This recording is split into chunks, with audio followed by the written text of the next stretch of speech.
ॐ ॐ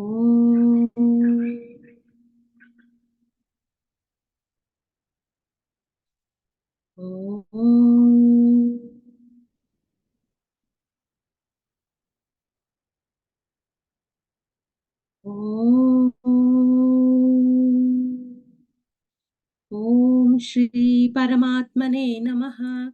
अथ द्वितीयोऽध्यायः सांख्ययोगः। सञ्जय उवाच तन्तथा कृपयाविष्टम् अश्रुपूर्णाकुलेक्षणं विषीदन्तमिदं वाक्यम् उवाच मधुसूदनः। श्रीभगवानुवाच कुतस्त्वाकश्मलमिदं विषमे समुपस्थितम् अनार्यजुष्टमस्वर्ग्यम् अकीर्तिकरमर्जुन। क्लैब्यं मास्मगमः पार्थ नैतत्त्वय्युपपद्यते। रुद्रो हृदय दौर्बल्यं त्यक्त्वोत्तिष्ठ परन्तप। अर्जुन उवाच कथं भीष्ममहं सङ्ख्ये द्रोणं च मधुसूदन यशुभिः प्रतियोत्स्यामि पूजार्हा वरिसूदन। गुरून् हत्वा हि महानुभावान् श्रेयो भोक्तुं भैक्षमपीह लोके। हत्वार्थकामंस्तु गुरूनिहैव भुञ्जीय भोगान् रुधिरप्रतिग्धान् न चैतद्विद्मः कतरन्नो गरीयः। यद्वा जयेम यदि वा नो जयेयुः यानेव हत्वा न जिजीविषामः तेव स्थिताः प्रमुखे धार्तराष्ट्राः। कार्पण्यदोषोपहत स्वभावः पृच्छामि त्वां धर्मसम्मूढचेताः। यच्छ्रेयस्यान्निश्चितं ब्रूहि तन्मे शिष्यस्तेऽहंशाधिमान् त्वां प्रपन्नम्। न हि प्रपश्यामि ममापनुद्यात् यच्छोकमुच्छोषणमिन्द्रियाणाम् अवाप्य भूमावसपत्नमृद्धम् राज्यं सुराणामपि चाधिपत्यम्। सञ्जय उवाच एवमुक्त्वा ऋषिकेशं गुडाकेशः परन्तप न योत्स्य इति गोविन्दम् उक्त्वा तूष्णीं बभूवः। तमुवाच ऋषिकेशः प्रहसन्निव भारत सेनयोरुभयोर्मध्ये विषीदन्तमिदं वचः। श्रीभगवानुवाच अशोच्यानन्वशोच्यस्त्वं प्रज्ञावादांश्च भाषसे गतासु न गतासूंश्च नानुशोचन्ति पण्डिताः। न त्वेवाहं जातु नासं न त्वन्नेमे जनाधिपाः न चैव न भविष्यामः सर्वे वयमतः परम्। देहिनोऽस्मिन् यथा देहे कौमारं यौवनं जरा तथा देहान्तरप्राप्तिः धीरस्तत्र न मुह्यति। मात्रा स्पर्शास्तु कौन्तेय शीतोष्णसुखदुःखदाः आगमापायिनो नित्याः तांस्तितिक्षस्व भारत। यौ हि न व्यथयन्त्येते पुरुषं पुरुषर्षभ समदुःखसुखं धीरं सोऽमृतत्वाय कल्पते। नासतो विद्यते भावः नाभावो विद्यते स्थितः उभयोरपि दृष्टोऽन्तः त्वनयोस्तत्त्वदर्शिभिः। अविनाशि तु तत्विद्धि येन सर्वमिदं ततं विनाशमव्ययस्यास्य न कश्चित् कर्तुमर्हति। अन्तवन्त इमे देहाः नित्यस्योक्ता शरीरिणः अनाशिनो प्रमेयस्य तस्मात् युध्यस्व भारत। य एनो वेत्ति हन्तारं यश्चैनं मन्यते हतम् उभौ तौ न विजानीतः नायौ हन्ति न हन्यते। न जायते म्रियते वा कदाचित् नायं भूत्वा भविता वा न भूयः। अजो नित्यः शाश्वतोऽयं पुराणः न हन्यते हन्यमाने शरीरे। वेदाविनाशिनं नित्यं य एनमजमव्ययं कथं स पुरुषः पार्थ कङ्घातयति हन्तिकं। वासांसि जीर्णानि यथा विहाय नवानि गृह्णाति नरोपराणि तथा शरीराणि विहाय जीर्णानि नन्यानि संयाति नवानि देहि।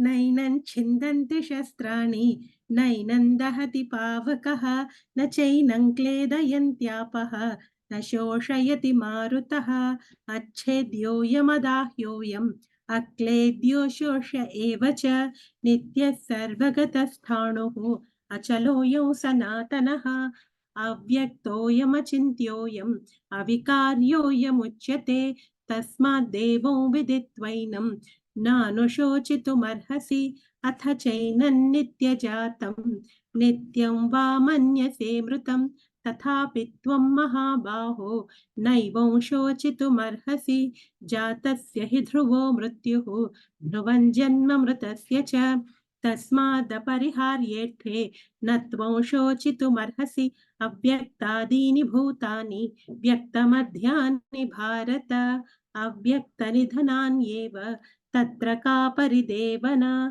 आश्चर्यवत् पश्यति कश्चिदेनम् आश्चर्यवत् वदति तथैव चान्यः आश्चर्यवच्चैनमन्यः शृणोति श्रुत्वाप्येनौ वेद न चैव कश्चित् देहि नित्यमवध्योऽयं देहे सर्वस्य भारत तस्मात् सर्वाणि भूतानि न त्वं शोचितुमर्हसि स्वधर्ममपि चावेक्ष्य न विकम्पितुमर्हसि धर्म्याब्धियुद्धात् श्रेयोऽन्यत् क्षत्रियस्य न विद्यते यदृच्छया चोपपन्नं स्वर्गद्वारमपावृतं सुखिनः क्षत्रियाः पार्थ लभन्ते युद्धमीदृशम् अथ चेत्त्वमिमं धर्म्यं सङ्ग्रामं न करिष्यसि ततः स्वधर्मं कीर्तिं च हित्वा पापमवाप्स्यसि अकीर्तिं चापि भूतानि कथयिष्यन्ति ते व्ययां सम्भावितस्य चाकीर्तिः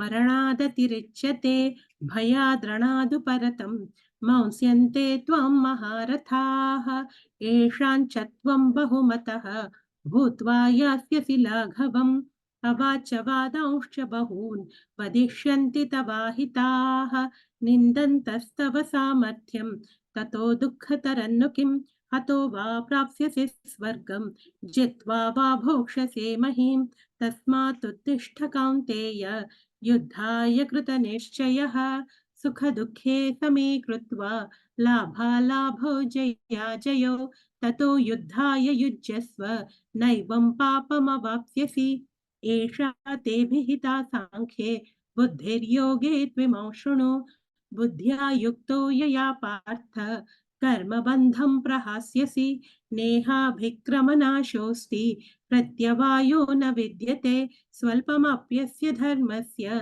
त्रायते महतो भयात् व्यवसायात्मिका बुद्धिः एकेह कुरु नन्दन बहुशाखाह्यनन्ताश्च बुद्धयो व्यवसायिनां यामिमां पुष्पितां वाचं प्रवदन्त्य विपश्चितः वेदवादरताः पार्थ नान्यदस्तीति वादिनः कामात्मानः स्वर्गपराः जन्मकर्मफलप्रदां क्रियाविशेषबहुलां भोगैश्वर्यगतिं प्रति भोगैश्वर्यप्रसक्तानां तयापहृतचेतसां व्यवसायात्मिका बुद्धिः समाधौ न विधीयते त्रैगुण्यविषया वेदाः निस्त्रैगुण्यो भवार्जुन निर्द्वन्द्वो नित्यसत्त्वस्थः निर्योगक्षेम आत्मवान् यावानर्थ उदपाने सर्वतः सम्प्लुतोदके तावान् सर्वेषु वेदेषु ब्राह्मणस्य विजानतः कर्मण्येवाधिकारस्ते मा फलेषु कदाचन मा कर्मफलहेतुर्भूः मा ते सङ्गोऽस्त्वकर्मणि योगस्थः कुरु कर्माणि सङ्गं त्यक्त्वा धनञ्जय सिद्ध्यसिद्ध्योः समो भूत्वा समत्वं योग उच्यते दूरेण ह्यवरं कर्म बुद्धियोगात् धनञ्जय बुद्धौ शरणमन्विच्छ कृपणाः फलहेतवः बुद्धियुक्तो जहातीह उभे सुकृत दुष्कृते तस्मात् योगाय युज्यस्व योगः कर्मसु कौशलं कर्मजं बुद्धियुक्ता हि फलं त्यक्त्वा मनीषिणः जन्मबन्धविनिर्मुक्ताः पदं गच्छन्त्यनामयम् यदा ते मोहकलिलं बुद्धिर्व्यतितरिष्यति तदा गन्तासि निर्वेदं श्रोतव्यस्य श्रुतस्य च श्रुतिविप्रतिपन्ना ते यदा स्थास्यति निश्चला समाधावचला बुद्धिः तदा योगमवाप्स्यसि। अर्जुन उवाच स्थितप्रज्ञस्य का भाषा समाधिस्तस्य केशव स्थितधिः किं प्रभाषेत किमासीत व्रजेत किम्। श्रीभगवानुवाच प्रजहाति यदा कामान् सर्वान् पार्थमनोगतान् आत्मन्येवात्मना तुष्टः स्थितप्रज्ञस्तदोच्यते। दुःखेष्वनुद्विग्नमनाः सुखेषु विगतस्पृहः वीतरागभयक्रोधः स्थितधीर्मुनिरुच्यते। यः सर्वत्रानभिस्नेहः तत्तत्प्राप्य शुभाशुभं नाभिनन्दति न द्वेष्टि तस्य प्रज्ञा प्रतिष्ठिता। यदा संहरते चायं कूर्मोऽङ्गानीव सर्वशः इन्द्रियाणीन्द्रियार्थेभ्यः तस्य प्रज्ञा प्रतिष्ठिता। विषया विनिवर्तन्ते निराहारस्य देहिनः रसवर्ज्यो रसोऽप्यस्य परं दृष्ट्वा निवर्तते। यततो ह्यपि कौन्तेय पुरुषस्य विपश्चितः इन्द्रियाणि प्रमाथीनि हरन्ति प्रसभं मनः तानि सर्वाणि संयम्य युक्त आसीत् मत्परः। वशे हि यस्येन्द्रियाणि तस्य प्रज्ञा प्रतिष्ठिता। ध्यायतो विषयान् पुंसः सङ्गस्तेषूपजायते सङ्गात् सञ्जायते कामः कामात् क्रोधोऽभिजायते क्रोधात् भवति सम्मोहः सम्मोहात् स्मृतिविभ्रमः स्मृतिभ्रंशात् बुद्धिनाशः बुद्धिनाशात् प्रणश्यति। रागद्वेषवियुक्तैस्तु विषयानिन्द्रियैश्चरन् आत्मवश्यैर्विधेयात्मा प्रसादमधिगच्छति। प्रसादे सर्वदुःखानां हानिरस्योपजायते प्रसन्नचेतसो ह्याशु बुद्धिः पर्यवतिष्ठते। नास्ति बुद्धिरयुक्तस्य न चायुक्तस्य भावना न चाभावयतः शान्तिः अशान्तस्य कुतः सुखम्। इन्द्रियाणां हि चरतां यन्मनोनुविधीयते तदस्य हरति प्रज्ञां वायुर्नावमिवाम्भसि। तस्माद्यस्य महाबाहो निगृहीतानि सर्वशः इन्द्रियाणीन्द्रियार्थेभ्यः तस्य प्रज्ञा प्रतिष्ठिता। या निशा सर्वभूतानां तस्याञ्जागर्ति संयमी यस्याञ्जाग्रति भूतानि सा निशा पश्यतो मुनेः। आपूर्यमाणमचलप्रतिष्ठं समुद्रमापः प्रविशन्ति यद्वत् तद्वत् कामायं प्रविशन्ति सर्वे स शान्तिमाप्नोति न कामकामी। विहाय कामान्यः सर्वान् पुमांश्चरति निःस्पृहः निर्ममो निरहङ्कारः स शान्तिमधिगच्छति। एषा ब्राह्मी स्थितिः पार्थ नैनां प्राप्य विमुह्यति स्थित्वा स्यामन्तकालेऽपि ब्रह्मनिर्वाणमृच्छति। ॐ तत्सत् इति श्रीमद्भगवद्गीतासु उपनिषत्सु ब्रह्मविद्यायां योगशास्त्रे श्रीकृष्णार्जुनसंवादे साङ्ख्ययोगो नाम द्वितीयोऽध्यायः। हरिः ओम् श्रीगुरुभ्यो नमः। हरिः ओम् श्रीकृष्णार्पणमस्तु। ॐ